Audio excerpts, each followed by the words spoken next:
In this lesson, we're going to explore the process of resizing images. So I quickly mentioned this. Let's open up the Max_LA. This is a picture from Adobe Max that I took this year.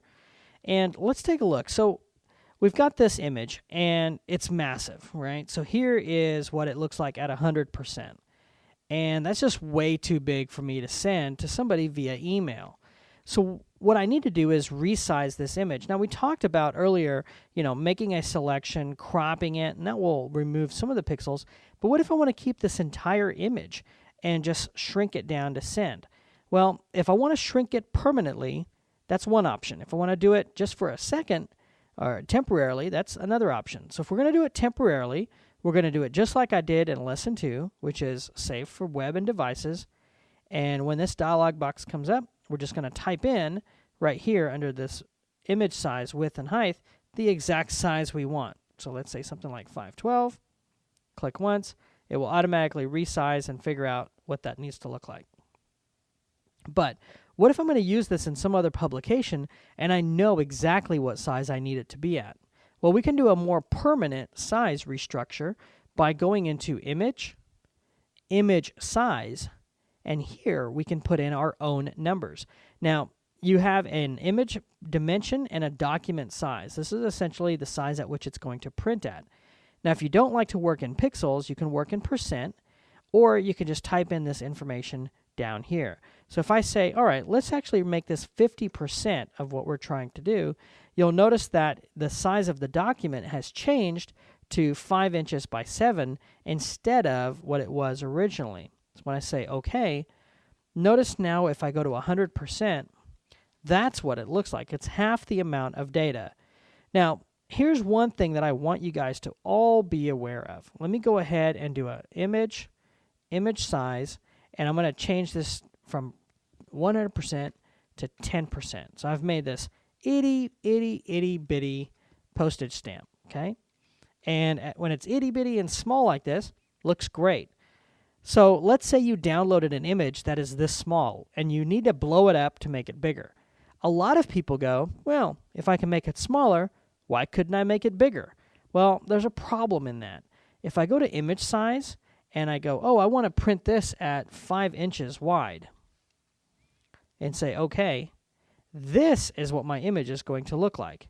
It's going to be nasty, pixelated, and doesn't have any data in there at all. Okay, I'm going to look at this, and here's my original. Hit F12. Here's the amount of data in the original, and here's after. Okay, so the data, it just isn't there. So as a rule, you always can scale down. Not a problem to scale down, but you should hardly ever, unless you're just in an emergency situation. Even then, I wouldn't recommend it. You should never really scale up from an image because the data just isn't there to support a really nice looking image unless you're talking about a vector image. So, just keep that in mind as you scale your images up and down. Now I'm going to hit F12. Let's go ahead and revert this real quick. I do want to take a second to talk about something called canvas size. So if I go to image and choose canvas size, what this will tell us is, okay, right now we're working with a 10 by 14 inch canvas. So if I say, oh, you know what? Actually, I would like to only work with a 5-inch canvas, and 14 is just fine. And I say, okay, it's going to actually give me this warning. And this warning says, wait a minute, do you know you're about to cut off part of your image? And I say, yeah, sure, no problem, proceed. That's no different than cropping this image to this particular size. So why use that tool? I don't know. You could do everything with a crop. Let me revert this and show you. So a lot of people don't use this to make the image smaller or make the actual document smaller. They use canvas size to make the document bigger. So if I change this to something like width of 14 inches and hit enter, look what I get.